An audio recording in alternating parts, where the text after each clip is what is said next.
Hello बच्चों, good morning. कैसे हैं आप सब? तो आज की क्लास हम लोग स्टार्ट करने से पहले आज कुछ बढ़िया सी चीज़ देखेंगे जिससे हमें कुछ पढ़ाई के साथ साथ कुछ व्यवहारिक जीवन का भी हम लोगों को ज्ञान मिले। ठीक है, तो आज हम इस श्लोक से शुरू करने वाले हैं। काक चेष्टा बको ध्यानम स्वान निद्रा तथैव च अल्पहारी ग्रह त्यागी विद्यार्थी पंच लक्षणम। तो किसी भी विद्यार्थी के लिए, किसी भी स्टूडेंट के लिए ये 5 गुण अपने जीवन में लाना बहुत ही आवश्यक है। अच्छा, तो देखते हैं कौन कौन से हैं ये 5 गुण। काक चेष्टा मतलब कौवे जैसी चेष्टा, कौवे जैसी इच्छा।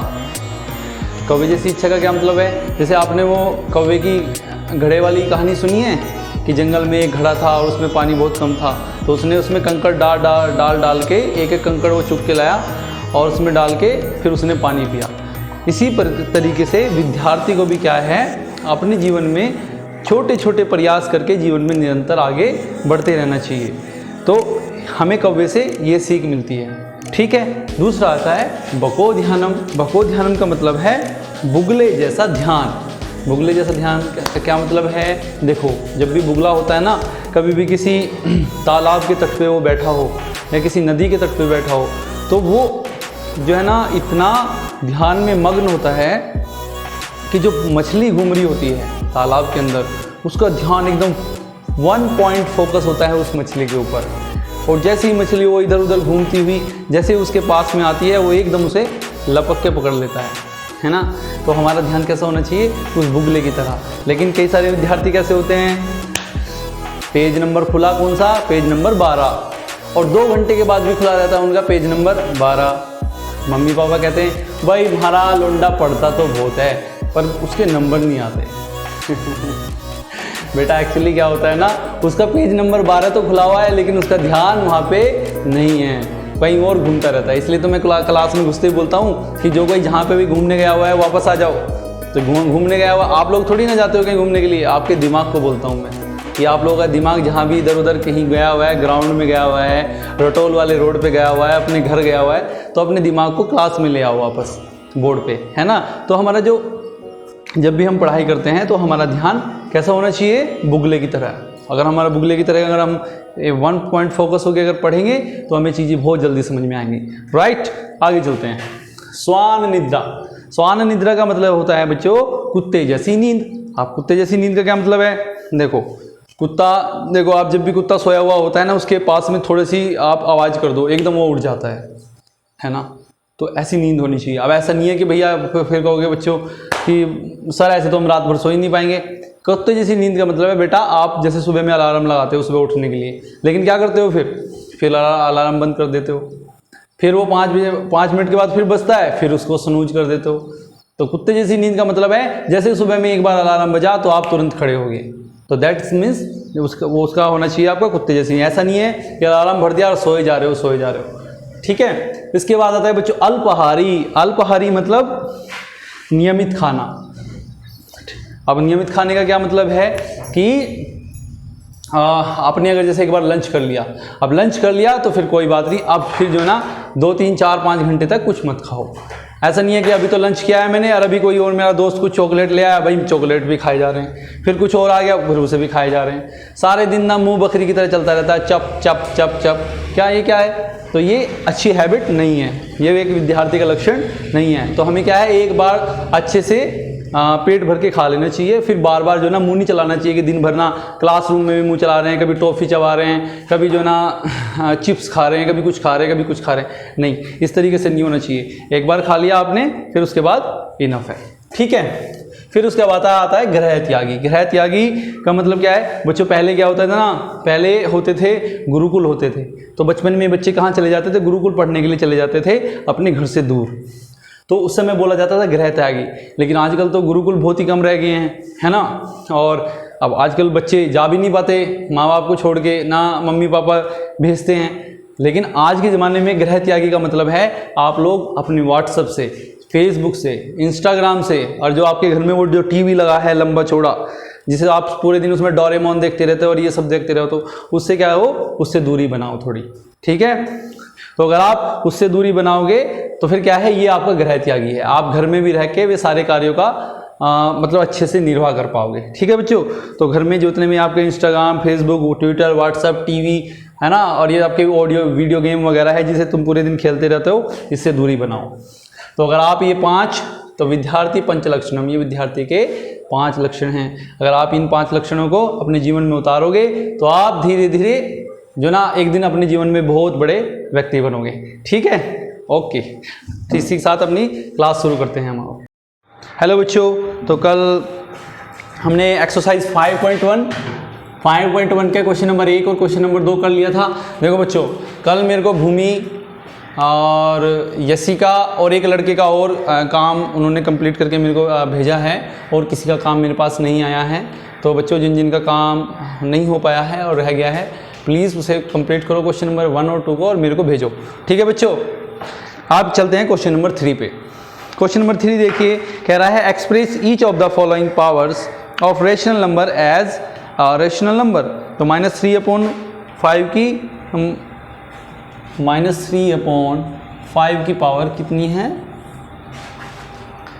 5 है, 5 है। तो हमें इसे एक्सप्रेस करना है, हमें किसमें? रेशनल नंबर में। तो अब देखिए, मैंने कल ही आपको बताया था कि 3 की पावर 4 का क्या मतलब है? 3 की 4 टाइम्स मल्टीप्लाई। ठीक है, कल मैंने बताया था ना ये बात। हाँ, तो फिर आज ऐसे ही 3/5 की पावर 5 का क्या मतलब है? मतलब है, इसका मतलब है कि 3/5 की 5 टाइम्स मल्टीप्लाई, मतलब 3/5 इंटू -3/5 इंटू -3/5 इंटू -3/5 इंटू -3/5। ठीक है बच्चों।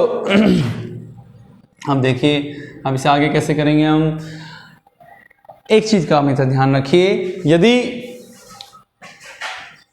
बताओ बच्चों, अगर माइनस की जो मल्टीप्लिकेशन है ओड टाइम्स हो रही है, ओड नंबर, मतलब जो ओड नंबर क्या होते हैं बच्चों, बताया आपको?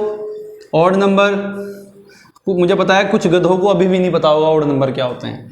ओड नंबर होते हैं 1, 3, 5, 7, 9, ये होते हैं ऑड नंबर। इवन नंबर कौन से होते हैं? इवन नंबर होते हैं 2, 4, 6, 8, 10, ये इवन नंबर होते हैं।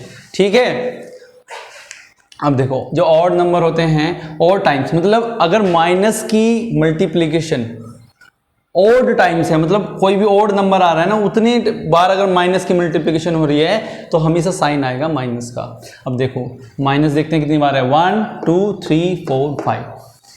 तो 5 क्या है? ओड नंबर है, तो मतलब माइनस की मल्टीप्लिकेशन हो रही है ओड टाइम्स। ठीक है, तो मतलब साइन आएगा माइनस का। ठीक है बच्चों, साइन आ गया माइनस का। अब 3 के मल्टीप्लाई करके कर लेंगे। 3 3 जा 9, 3 जा 27, 3 जा 81, 3 जा 81, 3 जा कितने होते हैं? 3 1 जा 3, 3 8 जा 24,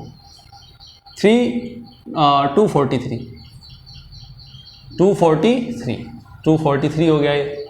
अब ऐसे 5 की कर लेंगे। 5 पंजे 25, पंजे 6, 5 पंजे 25, पंजे 125, पंजे 625, 625 पंजे 625 की 5 में गुणा कर लेंगे। 5 पंजे 25, 5 दूनी 10 और 1, 5 पंजे 25, 5 दूनी 10 और 2 12, 5 छंग 30 और 1 31, तो 3125 ये हमारा आंसर हो गया। ठीक है बच्चों, देखिए, अगर माइनस की मल्टीप्लिकेशन ऑड टाइम्स हो रही है, मतलब 1, 3, 5, 7, 9, अगर इतनी बार में अगर गुना रही है तो हमेशा साइन आएगा माइनस का। अगर इवन टाइम आ रही है, जैसे मतलब 2, 4, 6, 8, 12 अगर गुना हो रही है तो साइन आएगा प्लस का। इस बात को ध्यान रखोगे। ठीक है बच्चों, तो ये पहला क्वेश्चन आप कॉपी कर लो। इसी तरीके से दूसरा क्वेश्चन हो जाएगा 4/7 की पावर 2, कर लोगे इसे। सेकंड क्वेश्चन है आपका 4/7 की पावर 2, कर लोगे बच्चों। इसी तरीके से थर्ड क्वेश्चन है माइनस के 3/11 की पावर 3। फोर्थ क्वेश्चन है 7/9 की पावर 4। ठीक है बच्चों, इसे कर लोगे, बहुत ही आसान है, इसमें कुछ ज़्यादा बड़ी बात नहीं है। ठीक है, अब मैं चलता हूँ अगले क्वेश्चन पे, क्वेश्चन नंबर 4। क्वेश्चन नंबर 4 पे चलिए। क्वेश्चन नंबर 4 देखिए, इन्होंने कह रहा है फिल द एप्रोप्रिएट नंबर्स। अब मैं सारों में जो पहला क्वेश्चन लिख देता हूं और उसमें मैं आपको बता देता हूं। देखिए, पहले कह रहा है कि पहला कुछ बेस बताना है। एक तो क्या बताना है? बेस। बेस बताना है, एक्सपोनेंट बताना है, एक्सपोनेंट बताना है, एक्सपेंडेड फॉर्म बतानी है, एक्सपेंडेड फॉर्म, और वैल्यू बतानी है, वैल्यू बतानी है। ठीक है बच्चों। अब देखो यहाँ इसमें दे रखा है, ए में दे रखा है 5 की पावर 4। तो मैंने कल आपको बताया था कि जो नीचे लिखा हुआ होता है वो होता है बेस। तो बेस क्या हो गया बच्चों? बेस हो गया इसमें 5। बेस क्या हो गया? बेस हो गया 5। ठीक है, बेस 5 हो गया। एक्सपोनेंट मतलब पावर। मैंने बताया था एक्सपोनेंट या पावर बोलते हैं। तो एक्सपोनेंट क्या हो गया इसमें? 4। अब कह रहा है एक्सपेंडेड फॉर्म। 5 की पावर 4 का क्या मतलब है? 5 की 4 times multiply, 5 into 5 into 5 into 5। ठीक है बच्चों। अब देखो कह रहा है कि वैल्यू, अब इसकी मल्टीप्लाई करने के बाद वैल्यू कितनी आएगी? 5 पंजे 25, पंजे 125, पंजे 625। आ गया समझ में? इसी तरीके से क्वेश्चन नंबर 2 कर लोगे, 3rd 4th 5th सारे कर लोगे। सी में प्रॉब्लम आएगी बच्चों को, तो सी बता दे रहा हूं मैं। देखो 2/3 की पावर 4 है, तो 2/3 की पावर 4 है, तो इसमें बेस क्या है? ये जो नीचे लिखा होता है वो बेस होता है, तो इसमें बेस हो गया 2/3। ठीक है बच्चों। इसमें एक्सपोनेंट मतलब पावर कितनी है? 4, तो पावर होगी इसमें 4। एक्सपेंडेड वैल्यू फॉर्म क्या होगी इसकी? 2/3 की 4 times multiply, 2/3 into 2/3 into 2/3 into 2/3। ठीक है। और इसकी वैल्यू कितनी होगी? तो ऊपर वालों की मल्टीप्लाई करके लिख दो, और नीचे वालों की। 2 दूनी 4 दूनी 8 दूनी 16, 16 आ गया। 3 3 9 3 27 3 81 आ गया। ठीक है बच्चों। तो इसी तरीके से क्वेश्चन नंबर 4 आपका हो जाएगा। क्वेश्चन नंबर 4 आप लोग कर लोगे। ठीक है, अब मैं इसे इरेज कर रहा हूँ। स्क्रीनशॉट लेके उसका पॉज करके स्क्रीनशॉट लेके उसे कॉपी कर लेना आप लोग। ठीक है बच्चों। अब आगे भी कराऊँ, ये इतने काफ़ी हैं आज के लिए। देखना बेटा वीडियो कितने मिनट की होगी। ओके ठीक है बच्चों। तो आज आप ये 2 क्वेश्चन करके अपनी कॉपी में मेरे को भेजो। ठीक है बच्चों। ओके, तो मिलते हैं आपको नेक्स्ट क्लास में।